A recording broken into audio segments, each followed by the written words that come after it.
S'il faut expliquer la situation des droits de l'homme dans la sous-région du Kivu, et pour le moment, elle évolue avec le contexte socio-politique dans notre pays. Nous avons les violations traditionnelles qui existent depuis le déclenchement de conflits armés, notamment les violences sexuelles, les enlèvements, les disparitions. Et c'est dans ce contexte que notre organisation est en train d'apporter sa contribution. Depuis 1994, la situation des droits de l'homme se dégrade. Il y a la situation, il y a les aspects qui sont d'ordre politique. Il y a aussi les aspects qui sont d'ordre sociologique, notamment les guerres interethniques, mais aussi le manque de volonté politique de mettre fin à la guerre par nos dirigeants.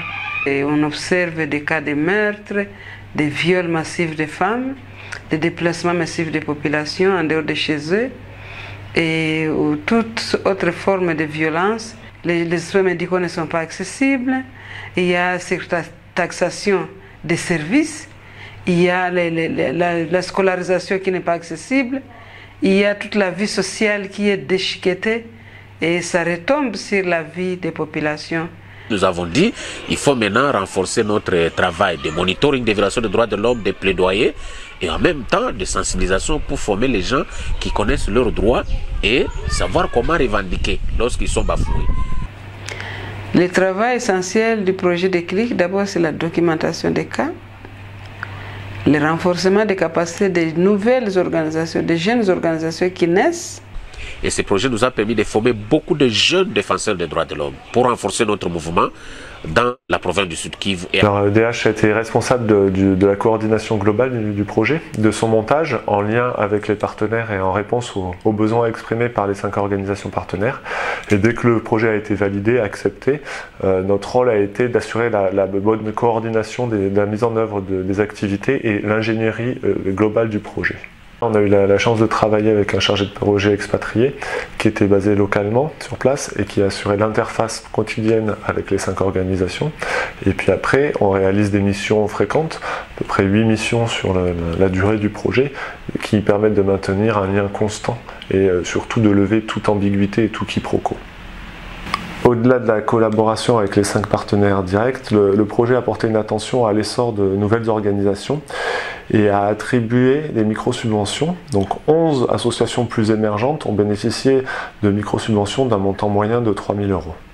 Dans le cadre du projet Déclic, en fait, nous on avait reçu une subvention en cascade et laquelle subvention nous a permis de former 12 défenseurs des droits des populations autochtones pygmées.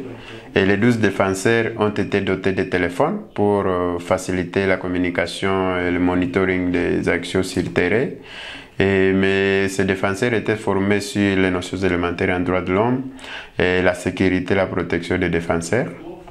Et après ça, il y a eu des sensibilisations. On a sensibilisé 150 personnes, autochtones pygmées et communautés locales, en matière des droits de l'homme. Le projet Déclic a permis de renforcer les capacités des organisations partenaires sur les questions de gestion associative, de techniques de plaidoyer et aussi de protection et sécurité du travail de défenseurs des droits de l'homme, ce qui est quelque chose de primordial quand on opère à l'est de la RDC. Plus de 5000 personnes ont été formées ou sensibilisées aux droits de l'homme et ont permis la mise à jour de plus de 2500 cas de violation pendant les 3 années d'exécution du projet.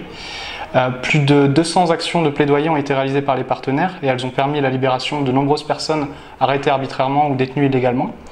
Enfin, plus de 60 victimes de violences sexuelles ou de cas de torture ont été assistées en justice par les organisations partenaires.